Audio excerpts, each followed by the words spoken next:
Just getting past that bit, isn't it? The frustrating bit. If you get past that bit, I feel like it starts rewarding you again, and then again you get to a boss, and it's like, it like, really is like almost like a funnel. Like it opens up when you're doing well, and then you funnel it down to this point that you have to repeat over and over and over, and you get stuck. But as soon as you like break that little tight spot, boom, it opens back up, and you've got like an hour or two of like, wow, I'm just rolling right along. This feels really good, and then you hit those moments again. But I mean, I'm right now in an area where I'm randomly getting cursed as I walk around. I don't even know why. There's crazy enemies everywhere.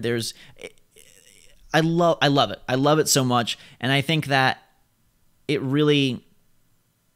should be applauded for how different it is, and I wish that more games don't have to be like Dark Souls, don't have to be as hard, but I wish that they would take more chances like that. Even something like Skyrim, Fallout, I hope that those games will be a little more bold in their direction instead of just doing the same very guided experience, I mean, over. If you like, I sound like you wasn't as frustrated with the first game though. It feels like you perhaps enjoyed Dark Souls, like Dark Souls 1, perhaps a little bit more. Was it a little bit less, sort of, not cheap? Cheap's not the right word, but I mean, it's like, I don't know. It feels like perhaps Dark Souls 1 was a little bit more lenient in some ways. Yeah, people have talked about the difficulty of 1 or 2 are harder. Or if it's like, oh, you've played 1. I do feel like it suffers a little bit from fatigue in the sense that determination doesn't last forever. So like in Dark Souls 1, like you get killed, you want to go get your souls, you lose them. No, it's terrifying. And then like you have more of a drive because it's the first time you've done it and you want to prove that you can conquer this game.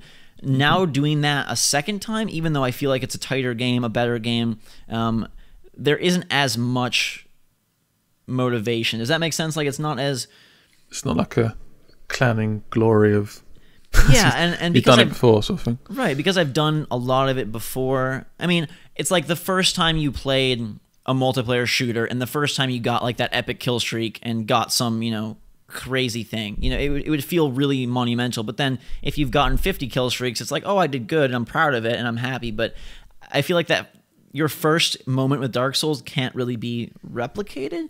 I don't know. It's really interesting, and it kind of leads us into our favorite game of the month.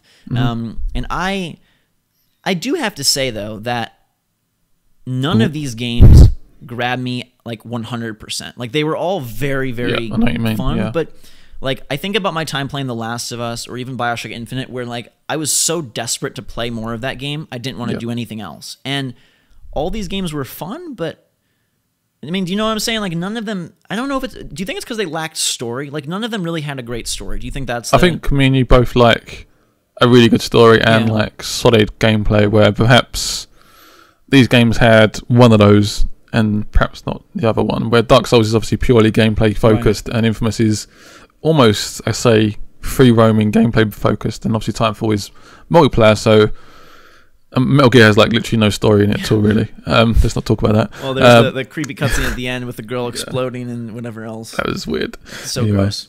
Yeah. I have a second bomb in me. Yeah, I couldn't believe that. Like when I first played that section, I didn't think anything of it, but then when I rewatched it, I was like, I cannot believe they did that.